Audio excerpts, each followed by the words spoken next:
Alright, so we should be all synced up. We should be all good. I gotta make sure to keep looking at the camera, not at my screen, because I got my little screen down here. So, what's up? What's good, everybody? It is the Wolf here. Yes, the Warwolf, aka James Lewis, aka, yeah, you know me.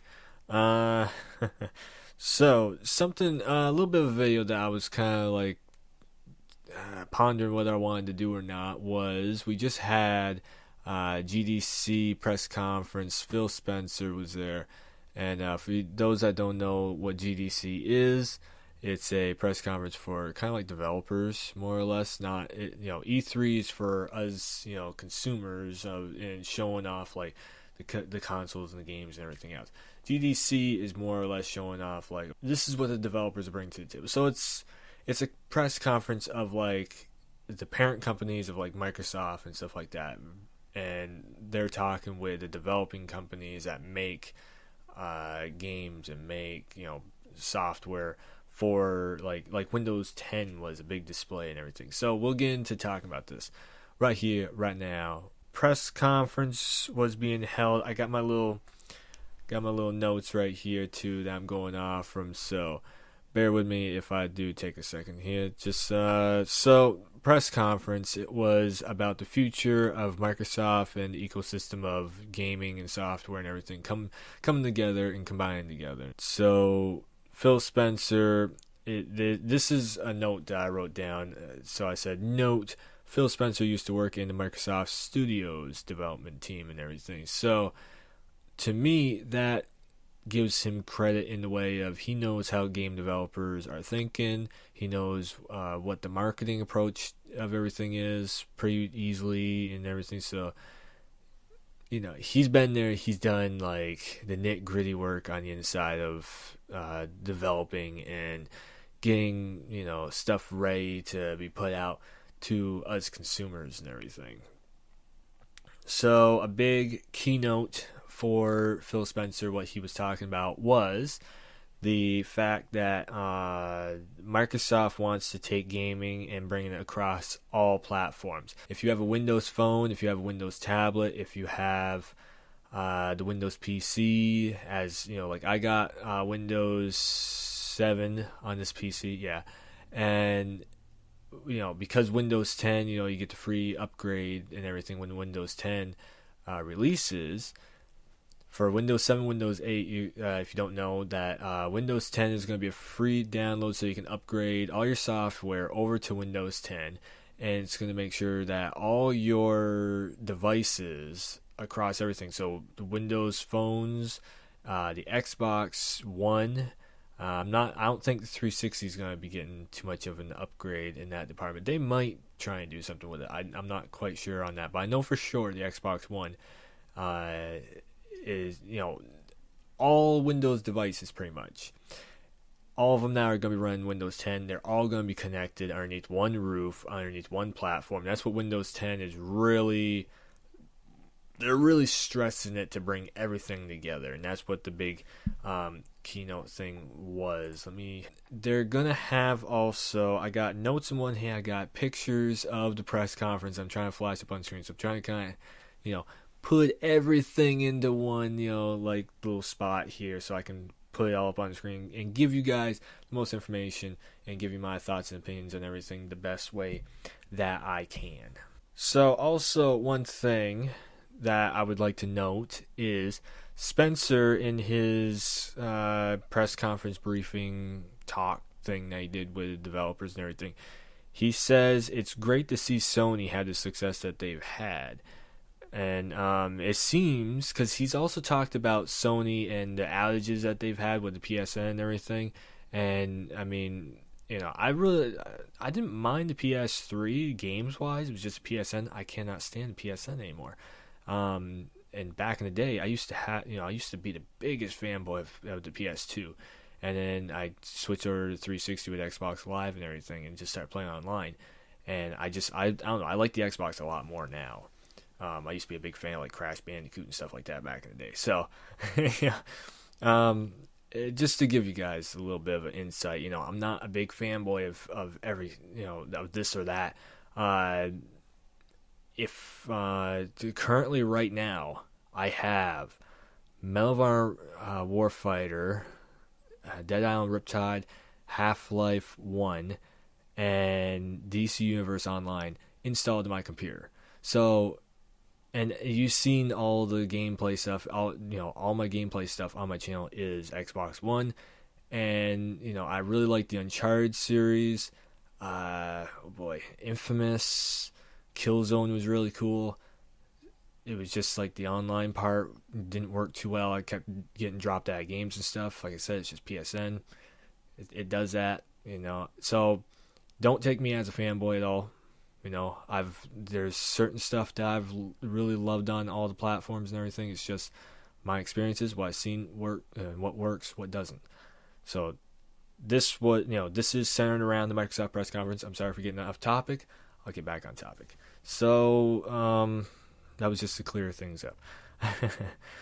I think Phil Spencer, back to kind of the point I was trying to make off from all that stuff, Phil Spencer really wants to see, no matter what platform you play on, no matter what type of gamer you are, Phil really he stresses the point of we're all gamers and we should all be together collectively as gamers, which I think is a really cool idea. I think it's a really good notion and everything because, at the end of the day, we all like to shoot stuff, we all like to race, we all like to fight.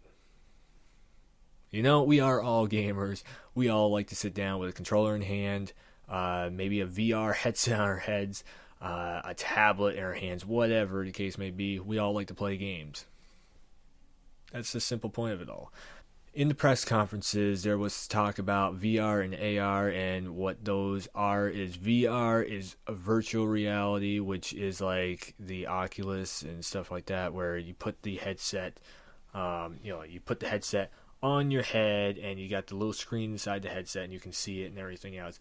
Of course, we also have AR, which is augmented reality. So augmented reality is the HoloLens. Augmented reality is when you have a camera showing what is in real life in front of you, but then you have a picture put on top of of the camera that you have. The PlayStation Vita did a little something with that, where they had a little card that you could put down on the maybe I'll post a link or something to a video. Actually, maybe I'll make a video of it. Alright, so as you can see, augmented reality is pretty much this card right here, and then you have your picture that appears on the screen from the card that's right here. So the camera is projecting what should be on the card onto the camera, as you can see. Augmented reality. And some games it will show actually your environment around you. The card will then make a statue appear or something. So yeah, that's augmented reality.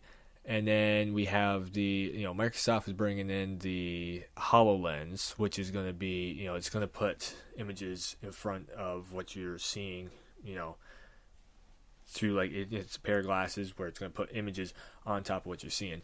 So that right there is, that's the difference in between virtual reality and augmented reality. So is that the future of everything? Who knows? It's never really worked too well before. If they could, put augmented reality, say your HUD or something, where you put the glasses on and your HUD shows up in the glasses instead of on the screen, that could be kind of cool. Or do something where it kind of makes it 3D-ish and whatnot, without having to have a 3D TV. That I think would be awesome, idea to work with and everything. If they could make it work, it's up to developers and Microsoft to kind of work together to make that possibility. So I got a couple other one of the screenshots, throw it up there right now, of games, free to play games are really seem to be stressing. So mostly a lot of talk of integrating PC and Xbox One to play together and be underneath the same roof. So with that in mind, so we're gonna have a lot more kind of like free to play sort of type of games, MOBAs, MMOs, which are the RPG.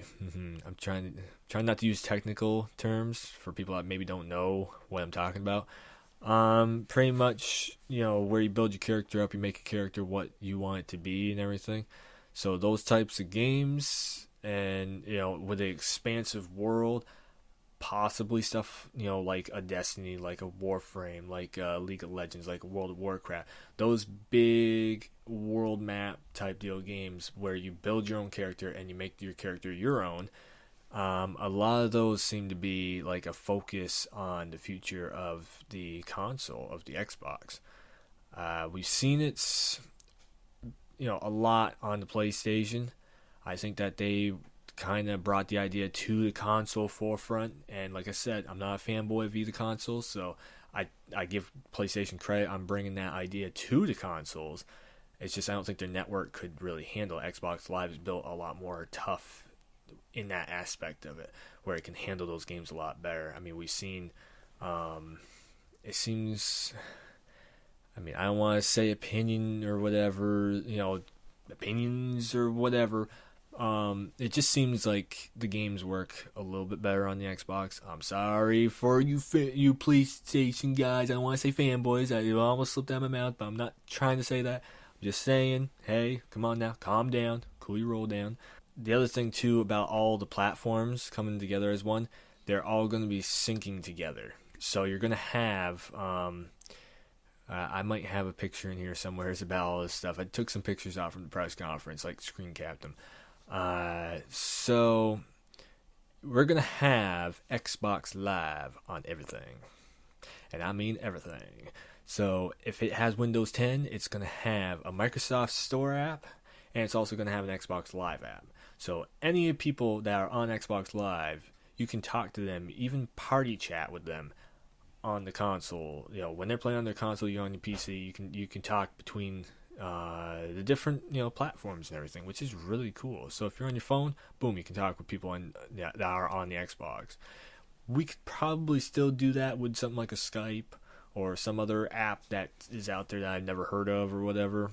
There's a million apps for everything now. But it's really cool that Microsoft's trying to designate something that brings everybody together like that. On top of the app and cross-platform thing, there's two different things that are popping up in my notes right now. One is cross-platform games and the ability to use controllers. So they're going to have this thing where you can buy, I guess it's an adapter or something like that. I mean, you can already plug in an Xbox One controller and use it no problem at all on your PC. Like I've done it before with, Medal of Honor and stuff. And FIFA, I played like a demo of FIFA with the controller plugged into the PC, and budding, it popped right up there, no problem. There is a driver. My phone's dying. No. There is a driver on Xbox.com, somewhere is buried in there. Major Nelson, I think, posted it on his blog once. And what it does is it enables the Xbox One controller to plug right in and work just fine with the PC. You can check that out too. Microsoft, from what Phil Spencer was saying at the press conference to the developers, is that Microsoft really believes that if there is an app store, the only way that the app store really thrives a whole lot is kind of through the games. I know Facebook and Twitter and YouTube apps are like, they are like the bomb apps to have. Snapchat, I've been noticing, is getting a lot bigger too. But when you have, Flappy Birds, do I gotta say any more than that? The simplest type of game, tapping your screen to make the bird fly up and down, of a portable game, whatever you want to call it. It's one of the biggest things on, or it was one of the biggest things on the App Store. I don't know if it is anymore, but, look how big that blew up.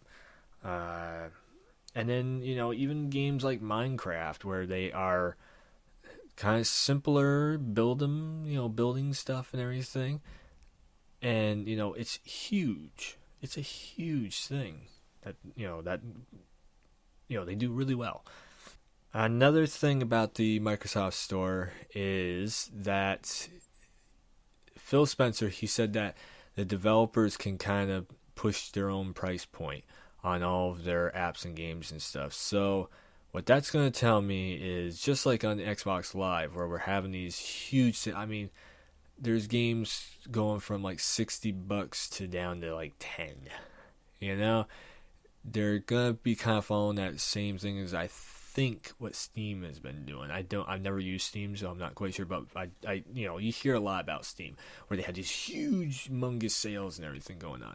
So it seems like Microsoft's kind of following suit with that, and giving the developers free reign to kind of give decent prices on their stuff, or overcharge, maybe. What that also tells me is that prices are going to be going up and down fairly often, for developers' sakes and everything. If they want to try and push a product or whatever, they might, do, the price cut or something. The development of new titles and everything on Microsoft's platform. One of the big things, which I do got the picture sitting right in front of me here, so it should be up on the screen. Editing. So Unreal Tournament here's my notes for this. Okay, so Unreal Tournament, right?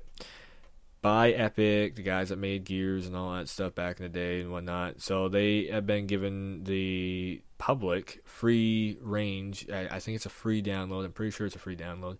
And so the Unreal Engine, anyways, which makes the Unreal Tournaments. Picture up on the screen, possibly. Something. I don't know. But okay, so here's the notes behind it. The Unreal Tournament is being built with the public, so that means the public can go in, and if you know how to make some levels and whatnot, then you can possibly get your idea into the game. Whoa. So with the community helping build the game, I mean, look at all the mods and everything that we've seen for like GTA and Gary's mod and Half-Life and this and that stuff. So for years and years and years and years, we've had homebrew mods and stuff like that, making games. Like I seen, oh boy, what was it? It's San Andreas, I think, and like GTA 4 put together. And I thought that was one of the craziest things I've ever seen. And also the ice enhancer for GTA 4. So they're really bringing the community, it seems like, into the fold of, trying to bring fresh ideas into the future of Microsoft's kind of like ID games, which are the indie development games. Now, when I say indie development, don't think of like 8-bit pixel games, because, I mean, hell, Outlast was made by an ID at Microsoft Studio. So there is a lot of 8-bit picture type deal games, but there is also another whole development of these big top line new franchise series of games. So we are possibly back to the half the press conference was Windows 10 across everything and making everything work together. So with that in mind, I think, my own personal opinion right here, I think that Microsoft's trying to revolutionize the business, the gaming world, the gaming business, whatever you want to call it. They're trying to revolutionize, just like they did with Xbox Live. I think they're trying to revolutionize it again by making the gaming community overall, as a whole, come together and make it so we all work together a lot more. So, fan wars be damned. Possibly, who knows, 10 years from now, we might be all playing together, laughing, and enjoying ourselves. Probably not. That's sarcasm at its finest right there. Another big one, too. Microsoft is having PC and console playing together. There's this big thing of like, okay, well, can they use a keyboard and mouse alongside a controller? Not the best idea for competitive play. I know that, because a mouse can sometimes be a little more accurate. It all depends, it all depends on the person playing, of course, their skill with a mouse and keyboard. Me, I can't use mouse keyboard to save my life. But some people probably have way better accuracy than the pros do with a controller. So Microsoft is actually saying to developers, hey, we are going to give you the option of pretty much, if it's a co-op game, do you want people to be able to play together with keyboard, mouse, and controller? And if it's a competitive game like Call of Duty or something, or a Battlefield, or a Halo, or the really big competitive games like that, do you want people to only be able to play controller versus controller and keyboard and mouse versus keyboard and mouse? And Microsoft is giving developers that power to pick and choose who can play against who and whatnot. Because you don't want somebody with a console also playing versus somebody with a PC that's got this like ridiculous high-end PC that can see for miles and miles on the draw distance of a game, which is like, if you scope in with a sniper rifle and you can see farther than somebody on a console can, like you're on a PC and you scope in, you can see the draw distance. That gives them a big advantage. So Microsoft is definitely given the key of like, okay, we'll give you the key to limit who can play against who in competitive games, which is like, you don't even realize how big of a thing that is, because it's going to keep everything so much more competitive. Your skills are actually going to be based up against other players' skills, which is really cool. On top of that also is what they're calling a Windows Universal App. So programs and games can go across all platforms. So I think overall what that's going to mean is that developers are going to have a lot easier time of making the titles be available across PC. And so like, okay, Minecraft, if it was hard to port Minecraft from the PC to the console to your tablet and it takes them a lot longer to do that, well, what this universal app program thing is supposed to do for developers, it's kind of like a dev kit, for the developers to create their games in. What it's going to do is make it so it's a lot easier to port, boom, boom, boom, boom. And what some of the developers were saying because they showed off a game called iDarb. iDarb is one of the very first games, along with Fable and all that, as we've seen before. It's one of those very first games that they got to work successfully, where it's a competitive game and you can play it between your tablet and your console. So doing that, it's also made with that universal apps thing, and what they said was it took them literally a day to drop. I mean, it's an 8-bit graphics game, so it's not the biggest thing ever, but the coding, I guess, never done coding myself, but I know it's a tedious work. I've tried it. For anybody that's tried coding, you know how hard it can be to port from one platform to another, because everything is, you have to get the coding of everything to match up with the system and everything else. So I guess it took them like 24 hours just to port that game from tablet, or from I think it was actually console to tablet or something like that, or vice versa. But that's actually a pretty cool thing that it could make the games both maybe work a little bit easier for developers, and so they can create better games off from that. They don't have to spend so much time, working little fine details of porting between systems. But at the same time, it could also speed up production of games and everything too. So, and a side note too, Microsoft is really stressing the use of DirectX 12. I'm not quite sure what that means, but if you guys do know what it means, then DirectX 12 is definitely on the table. I think it Unreal Engine works a lot better with DirectX 12 and stuff like that, or maybe it works totally off DirectX 12. Like I said, I'm not too big on all that stuff. That's the technical side of things and whatnot. All you game developers out there, you know what it means more than us consumer competitive gamers do. So, all right, so that was pretty much the press conference in a nutshell. It was about an hour-long press conference, and I'm gonna send you over to the end slate. If you like this video, you can hit that like button. You can share the video around just to get the word out about all the new stuff and the changes. And everything's up in the air until it is finally finalized and coming out and everything. So this stuff is always subject to change. Who knows? If something doesn't work, they switch it up and everything. But of course, end slate run right here in the background, and you can click around. It send you all to over those videos and everything. You can hit that like button, share it. Links down in the description, and of course, it will bring you to the main page of the channel. And as always, if you subscribe to the channel, it's going to make sure that you stay tuned for all new videos coming soon.